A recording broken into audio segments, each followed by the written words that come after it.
বন্ধুরা, সকলে কেমন আছো? আশা করি সকলে গরমে ভালো আছে। ভালো থেকো। গরমে প্রচণ্ড গরম। এই গরমে একটু কী বলতো, হালকা পাতলা স্বাস্থ্যকর একটু খাবার দরকার বন্ধুরা। রিচ খাবার একদম মানে রোচে না। তাই দেখো সকাল সকাল তুলে নিয়ে এসেছি বাগান দিয়ে থানকুনি পাতা অনেক। হ্যাঁ, তাই এগুলো বাছতে বসেছি। তোলাটা আর দেখাতে পারিনি, এমন জায়গা থেকে খুব আমার সেই পেছনে তোমরা দেখেছো আঙুর গাছ আছে, ওই আঙুর গাছের তলা দিয়ে হয়েছে, তো ওখানে আর ভিডিও করতে পারিনি। নিচে বসে বৌমাকে যেতে না করেছে, খুব মশা তো, বাচ্চা তুলে আমি আসিস না। দেখো আমি তুলে নিয়ে এসে এগুলো সুন্দর বাড়ছে। এই দিয়ে একটা হবে দারুণ রেসিপি। আশা করি কেউ খাওনি। অনেকেই তো বড়া মানে থানকুনি পাতা খেতেই চায় না বাচ্চারা, খেতেও চায় না, ভালোও লাগে না। বাটা অনেকের খেলে পরে কাঁচা জিনিস খেয়ে হজম করতে পারছে না, সমস্যা। দেখো এমন একটা রেসিপি করব, বাচ্চারাও খাবে। তরকারিতে দিলেও পাতাটা খেতে চাইছে না, কিন্তু এমন একটা রেসিপি করব বাচ্চারাও খাবে, বয়স্কদেরও অসুবিধা হবে না। দারুণ একটা সুস্বাদু রেসিপি, আবার হেলদিও রেসিপি। তোমরা এবার সঙ্গে একদম থেকো, স্কিপ করে কেউ দেখো না, প্রথম থেকে শেষ পর্যন্ত ভালোবাসা দিয়ে আমার সঙ্গে আছো আর থাকবে আমি জানি, কারণ তোমরা আমাকে অনেক ভালোবাসে। এইভাবে পাশে থেকো। এখন এই দেখো থানকুনি পাতাগুলো কীভাবে বাঁচতে হয় বলো তো, পেছন দিকটা দেখতে হয়। বর্ষার সময় তো এই পেছন দিকটা পোকা থাকে, এই দিকটা পোকা থাকে না। এরকমভাবে দেখে নেবো সমস্ত পাতাগুলো, এই পেছন দিকটা এরকম দেখে দেখে সমস্ত পাতাগুলো বেছে নেব। বেছে নিয়ে তোমাদের সঙ্গে ভালো করে ধুয়ে তারপর আসছি এটা দিয়ে কী তৈরি করব এবং কী রান্না করব, সেটা আমার সঙ্গে থাকলে দেখতে পাবে। হ্যাঁ দেখো বন্ধুরা, এই যে দেখো থানকুনি পাতাটা সুন্দর ছোটো করে একটু কুচিয়ে নিয়েছি। হ্যাঁ, কুচিয়ে নিয়ে দেখো একটু ডলে নেবো বন্ধুরা। আমি বাটিনি। হ্যাঁ, দেখো একটু ডলে নিচ্ছি আমি। ডলে নিয়ে একটু লবণ দিয়ে যদি তোমরা ডলো না, আর একটু কালো জিরে দিয়ে ডলবে, কালো জিরের গন্ধটা খুব ভালো হবে তালের মধ্যে। হ্যাঁ, লবণ আর কালো জিরে দিয়ে না আগে একটু ডলে নেবো, তাহলে এবার শাকটা আগে নরম হয়ে যাবে। দেখো এইভাবে একটু লবণ আর কালো জিরে দিয়ে তোমরা ডলে নেবে। শাকটা বেশ সুন্দর দেখো নরম হয়ে গেল। দেখো কত সুন্দর নরম হয়ে গেল। দেখো দেখো কত সুন্দর নরম হয়ে গেছে। এবার কী বলো তো, বড়াটা করতে ছোট্ট ছোট্ট আকারে বড়া করবো তো খুব সুবিধা হবে। কতটা ছিল দেখো, কতটুকু হয়ে গেছে। হ্যাঁ, তোমরা এইভাবে করো, খুব তাড়াতাড়ি হয়ে যাবে। দেখো কতটুকু হয়ে গেছে, দেখো নরম হয়ে গেছে। লবণ আর কালো জিরাটা গন্ধটাও খুব সুন্দর হবে ওর মধ্যে। অল্প বেসন দেবো বন্ধুরা, যেহেতু একটা হেলদি রেসিপি করব, খুব কম বেশি বেসন দেবো না। এবার যাতে একটু লঙ্কাও দেবো না, পেঁয়াজও দেবো না, শুধু কালো জিরে দিয়ে আমি করবো। হ্যাঁ, নিরামিষভাবে।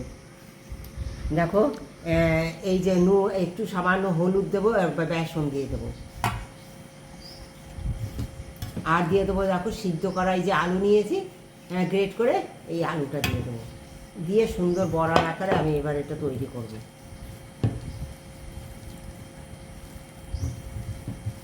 একবার খেয়ে দেখো, পেঁয়াজ রসুন ছাড়া এটা তোমরা শুধুও খেতে পারবে।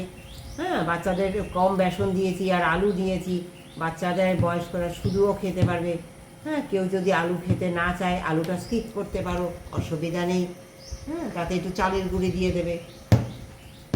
দেখো সুন্দর হয়ে গেছে। এবার আমি এগুলো ছোট্ট ছোট্ট আকারে বড় আকার ভেজে নেব। হ্যাঁ, যেহেতু এটা আমি অন্যরকমভাবে রান্না করব, তোমরা আমার সঙ্গে থাকো, দেখো তোমাদের খুব ভালো লাগবে। সুন্দর মেখে নিলাম বন্ধুরা।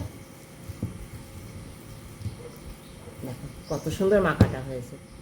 এবার আমি বড় আকারে এগুলো ভেজে নেবো। চলো বন্ধুরা, এই ছোট্ট ছোট্ট আকারে দেখো একদম সামান্য তেল নিয়েছি।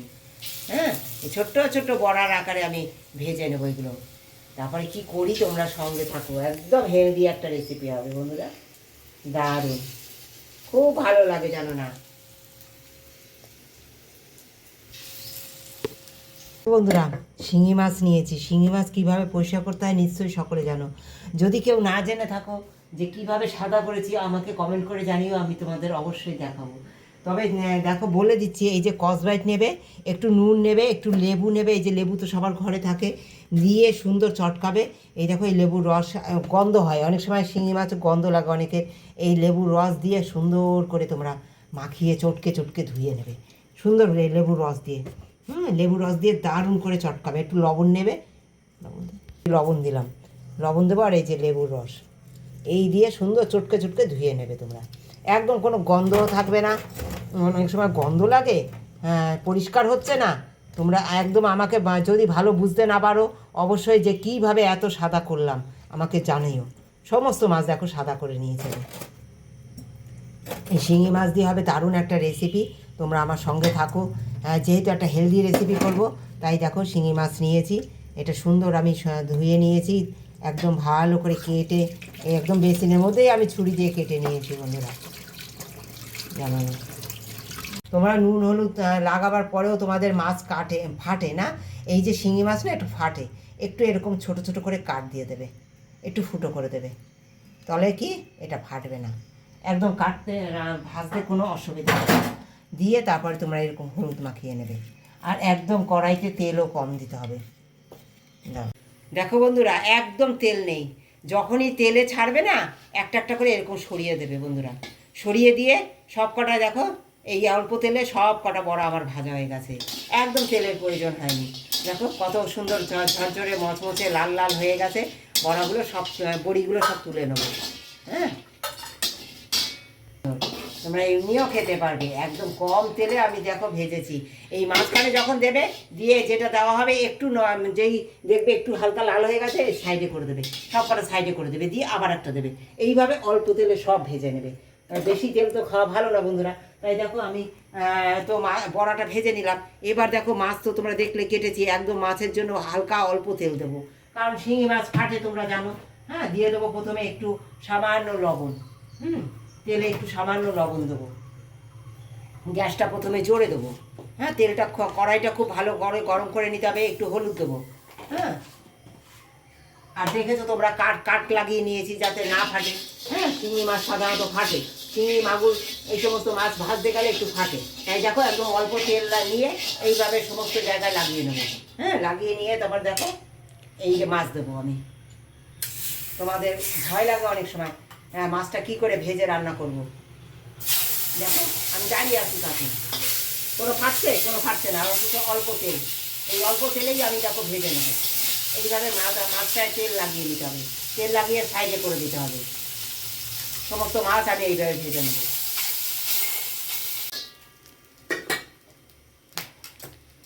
দেখো বন্ধুরা, একদম সামান্য তেল দেবো, যেহেতু আমি একটা হেলদি রেসিপি করব, একেবারে সামান্য তেল দিয়েছি। তেলে দিয়ে দেবো বন্ধুরা কালো জিরে। হ্যাঁ, একদম কম তেল মশলায় রান্না হবে। দেখো 4 টুকরো আলু দেবো, সামান্য পেঁয়াজ বাটা, একদম সামান্য, সামান্য আদা বাটা, একটু টমেটো ঘষে নিয়েছি। তোমরা মশলা চাইলে বেশি করে খেতে পারো, কিন্তু আমি একদম কম তেল মশলাটা করব। দেখো পরিমাণ মতো একটু লবণ দিয়ে দেবো। হ্যাঁ,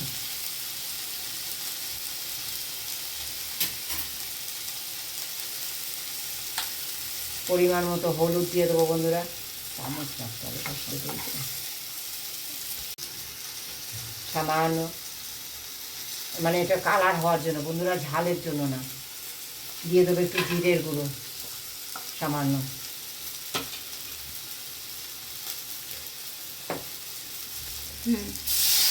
দেখো বন্ধুরা জল দিয়ে দিলাম,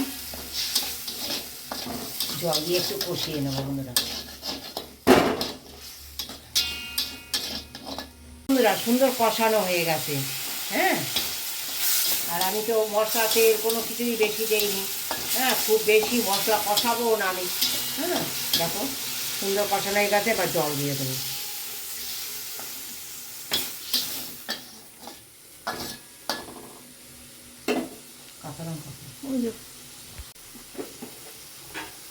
দেখো বন্ধুরা, ভেজে রাখা সমস্ত মাছগুলোও দিয়ে দেবো।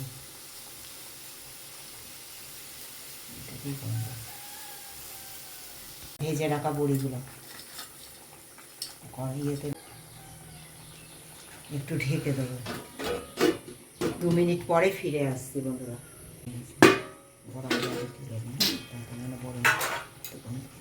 পরে ফিরে এসেছি, একদম রেডি হয়ে গেছে আমার মাছের ঝোল, থানকুনি পাতার বড়া দিয়ে মাছের ঝোল। কেমন লাগলো বন্ধুরা একবার তোমরা কমেন্ট করে জানিও। কত সুন্দর, একদম হালকা পাতলা একটা রেসিপি, হ্যাঁ, এইভাবে নামাবার আগে তোমরা কাঁচা লঙ্কা দিয়ে দেবে, খুব সুস্বাদু লাগে, ভীষণ ভালো লাগে। হ্যাঁ, শিঙি মাছ দিয়ে এইভাবে যদি তোমরা মাছের ঝোল করে খাও না, খুব ভালো লাগবে। একটা কমেন্ট করে জানিও বন্ধুরা, যদি ভালো লাগে অবশ্যই ঘরে তোমরা ট্রাই করো। হ্যাঁ, অবশ্যই তোমাদের অনুরোধ করলাম একটু ট্রাই করে এইভাবে লাল লাল করে ভেজে সুন্দর করে রান্নাটা করো, খুব ভালো লাগবে।